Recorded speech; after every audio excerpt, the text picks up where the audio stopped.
Confiar significa que você não está lutando. Renda-se.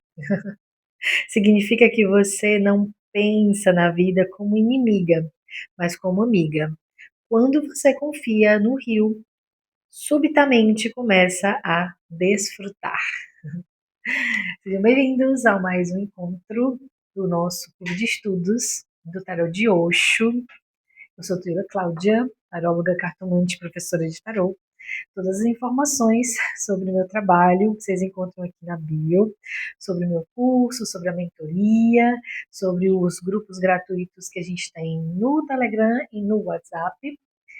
E se você adora tarô que nem eu, e está estudando ou está se aventurando a estudar o tarô de Osho, tarô Zen de Osho, eu convido você a assistir a nossa série de vídeos que tem já todos os arcanos maiores disponíveis para você. E a gente começou a jornada dos arcanos menores com um naipe de água, certo? E a gente já está no as de água, o as de copas, que aqui no baralho de Osho é indo com a correnteza. Essa carta lindíssima, profunda demais no conhecimento dela e no que ela pode trazer para a nossa vida. E a gente vai falar um pouquinho dessa carta aqui para vocês. Já pedindo que vocês curtam, compartilhem, porque é importante para mim saber que vocês estão aqui, estão estudando, estão gostando. É uma jornada árdua trazer todas as cartas desse baralho. Vocês podem procurar que não tem muito conteúdo sobre isso, tem coisas muito pontuais, mas o conteúdo aprofundado que eu estou trazendo aqui para vocês sobre o tarot de Osho é raríssimo, tá? Então, eu peço que vocês curtam, comentem, para eu continuar motivada a chegar até a última carta desse baralho, trazer aqui esse conteúdo para vocês, tá bom? Então, bora lá olhar um pouquinho para a imagem dessa carta. É uma carta que tem tons aí azulados, né? Tem tons de azul e tem uma pessoa que parece que está imersa. Eu olho como se ela tivesse imersa dentro da água, mas já teve gente que falou para mim, né, que vê como se ela estivesse flutuando na água, como se a água aqui fosse um rio ou se fosse o mar e ela estivesse aqui sendo levada mesmo, flutuando e a água levando ela, né? É bem sugestivo em relação ao nome da carta, né? Indo com a correnteza. Então vamos ver o que o baralho, né, o livrinho fala sobre essa carta e vamos comentar. Você nada na água, vai até o rio e nada. O que você faz? Confia na água. Um bom nadador confia tanto que quase se une ao rio. Não luta, ele não prende a água, ele não fica rígido nem tenso. Se fica rígido e tenso, você afunda. Se relaxa, o rio cuida de você. É por isso que sempre que alguém morre, o corpo morto flutua na água. É um milagre incrível. O vivo afundou e morreu no rio, e o morto simplesmente flutua na superfície. O que aconteceu? O morto conhece algum segredo do rio que o vivo não conhece, não conhecia. O vivo lutou. O rio era o inimigo. Ele teve medo, não foi capaz de confiar. Mas o morto, sem estar ali, como podia lutar? O morto está totalmente relaxado, sem nenhuma tensão. De repente, o corpo vem à tona. O rio cuida. Nenhum rio consegue afundar um morto. É interessante essa metáfora que ele coloca sobre o morto, né, e o vivo. O vivo não confiou no rio, não se entregou, se desesperou e morreu. E o morto está ali relaxado, é um corpo sem alma, vamos dizer assim, e o rio cuida dele. E quantas vezes na nossa vida a gente se desespera, a gente grita, esperneia, a gente chora, e só o que a gente pode fazer naquele momento é relaxar e se entregar à vida. É o que ele fala aqui bem no comecinho, né? Ter a vida como a nossa amiga e não a nossa inimiga. Mas eu acho que ele vai falar isso mais uma vez. Então, quando a gente confia nas coisas, a gente tende a achar as soluções com muito mais facilidade. Quando a gente se desespera e se preocupa e fica naquele redemoinho mental de preocupação e pensando, a gente cria mais aflição e a gente está afundando nesse rio que é a vida. Quando a gente relaxa, a gente flutua e vê as coisas acontecendo. Vocês já perceberam que em alguns momentos da nossa vida, da sua vida, você estava ali tentando buscar a solução de alguma coisa, quando você entregou, quando você relaxou, a solução veio na sua mente como se fosse uma luz do sol ali numa clareira no meio da floresta, né? Então, assim, quando a gente relaxa, a gente se entrega e a vida cuida da gente. Eu gosto de falar que a consciência, ela nos acolhe e vai nos direcionando. A gente precisa se render à vida, se render à consciência e permitir que a gente flua como um rio. Tá? Vamos lá, continuar. Confiar significa que você não está lutando. Render-se significa que você não pensa na vida como inimiga, mas como amiga. Quando você confia no rio, subitamente começa a desfrutar. Surge um enorme deleite. Espirrar água, nadar, simplesmente flutuar, mergulhar fundo. Mas você não se separa do rio, você se funde e se une ao rio. Render-se significa viver do mesmo modo na vida, como um bom nadador nada no rio. A vida é um rio. Você pode lutar ou flutuar. Você pode empurrar o rio e tentar ir contra a correnteza, ou flutuar com o rio e ir para onde quer que ele o leve. Não é render-se a alguém, é simplesmente um modo de vida. Então, o modo de vida que você está vivendo é uma luta constante com as situações da sua vida, com uma luta constante com as coisas que acontecem, uma luta constante com você mesmo, ou é um desfrutar, é perguntar o que que a vida está me mostrando aqui, para onde eu estou indo com isso, é você confiar de que tudo está sob uma ordem universal que está fora do seu controle. O tarô é uma excelente ferramenta para a gente acessar esses mistérios do destino, como as pessoas falam, do oculto, o mistério que a gente não acessa, do impalpável, do que não é sólido. O tarô é ótimo para nos mostrar isso. A simbologia mostra isso de uma forma muito generosa com a gente. É uma ferramenta fantástica. O tarô ele traz isso para a gente, que às vezes a gente não percebe. A vida é misteriosa, existe um mistério que a gente não acessa quando a gente está denso, pesado, preocupado, querendo controlar tudo.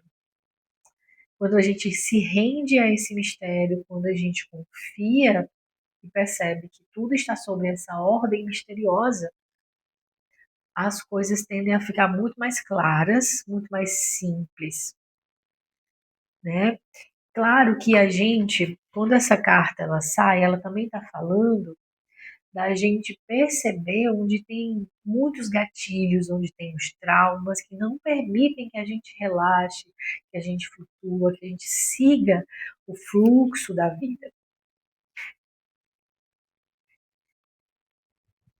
A água não é agressiva, ela nunca luta, ela avança sem lutar.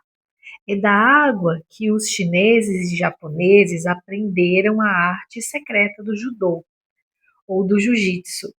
Vencer sem lutar, conquistar rendendo-se. Interessante, né? A água é, né? Ela é maleável, ela vai ali de um jeitinho. Essa é uma informação bem interessante. Aprenda uma coisa com a água. Ela encontra grandes barreiras de pedra, barreiras de granito. Ela não luta, ela continua fluindo silenciosamente. Quando a pedra é grande demais, a água descobre outro caminho e a contorna.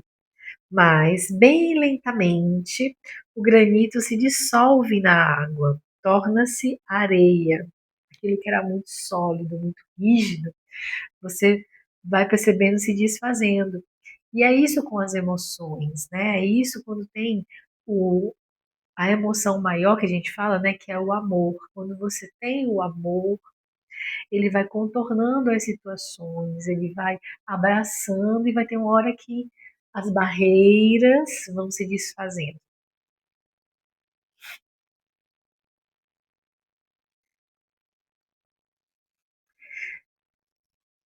Pergunte às areias do oceano de onde elas vêm. Elas vêm das montanhas. Elas vão lhe contar um grande segredo. A água vence no final. E nós éramos duras e sabíamos como pode a água vencer. Por isso, nós éramos muito, muito estáveis. Não éramos capazes de acreditar que essa pobre água, tão suave, inofensiva, indolor, tão violenta, como poderia nos destruir? Mas nos destruiu. É uma beleza da energia feminina. Não seja como uma pedra, seja como a água suave e feminina. E todo o naipe de água, todo o naipe de copas tem essa energia feminina, tá? A gente não está falando da mulher, a gente está falando da energia feminina que habita todos os seres, tá? E é interessante porque é com um jeitinho, é com suavidade, é com entrega, é com receptividade que a água ela vai quebrando as barreiras e construindo a sua imensidão. Né? A gente vê que muitas vezes a água, que são as nossas emoções, que é o feminino, pode ser muito destrutível, né? As tsunamis, as enchentes que realmente chegam e abalam e destroem realmente. Mas no geral a água não é violenta, a água ela vai desfazendo as barreiras de uma forma muito gentil, tá? Eu penso, eu gosto de pensar assim, que quando a água ela é mais violenta, é porque já teve muita violência em relação a ela. E aí é uma reação às ações humanas, né? E também a gente pode usar essa metáfora nas nossas relações. Quando uma pessoa usa suas emoções de forma muito mais reativa, é porque ela já foi muitas vezes vivenciando situações de grandes violências e ela aprendeu a ser assim, mais reativa, mais violenta também. Então, sempre tem aí uma história e um porquê por trás. E essa carta fala disso. Essa carta fala dos momentos em que a gente precisa se entregar, que a gente precisa ser maleável, que a gente precisa entender que a vida é a nossa amiga, ela não está contra a gente. A gente não nasceu para ser destruído ou sofrer, a gente nasceu para construir, aprender, ser feliz, criar e a gente entender que a vida está a nosso favor é muito mais interessante, muito mais fluido, muito mais bonito do que lutar contra ela. Né? Uma hora a gente vai perder. Se a gente for a rocha sólida, firme, indestrutível, acreditando que é muito mais superior do que a água, uma hora a água vem e vai nos destruindo, destruindo essas camadas, essas couraças aos poucos, com leveza, com sutileza, né? É uma carta belíssima. Se vocês têm mais reflexões dela para trazer aqui, podem colocar nos comentários. Eu poderia ficar conversando sobre essa carta por muito tempo, né? Ela faz paralelo com o As de Copas no baralho tradicional, que é uma carta que também fala sobre autoconhecimento, autoamor, você ter a sua individualidade, você ser inteiro emocionalmente, né? E faz um paralelo com o indo com a correnteza do Osho. Tá? Se você quer aprender mais sobre baralho, tarô, a gente tem um curso de tarô, a gente segue o tarô tradicional, que é a base de todo o estudo de tarô, né? A gente está lendo o tarô de Osho, mas entenda, o tarô de Osho não é um tarô tradicional, é um tarô fantasia. Então, se você quer começar a ler cartas para você e para as pessoas, é interessante você aprender primeiro a base, que é a tradicional, tá? Eu comecei a estudar tarô com esse tarô aqui, com o tarôzinho de Osho. Mas aí eu percebi que eu precisava ir para o tradicional para ter uma base teórica muito mais sólida, muito mais firme, muito mais segura, tá? Então, se esse é o seu interesse, dá uma olhadinha aqui na descrição, tem o nosso link do curso de tarô. E a gente também tá preparando um workshop, um mini workshop para as pessoas que já são tarólogas e têm aí um pouco de dificuldade com o atendimento. Eu, na minha experiência de 8 anos trabalhando com tarô, posso trazer para você muitas ferramentas, muitas dicas interessantes para você criar um atendimento de tarô muito mais interessante. Onde os seus clientes vão querer voltar e voltar e voltar e voltar. Sempre, né? Você cria ali uma clientela que vai estar sempre voltando a fazer leitura com você. Se você tem um atendimento excelente. É isso. No próximo encontro a gente vai falar sobre essa carta linda que eu amo, amo, amo, que é o 2 de Copas, a amistosidade, do tarô do Osho. Aguardo vocês no nosso próximo encontro.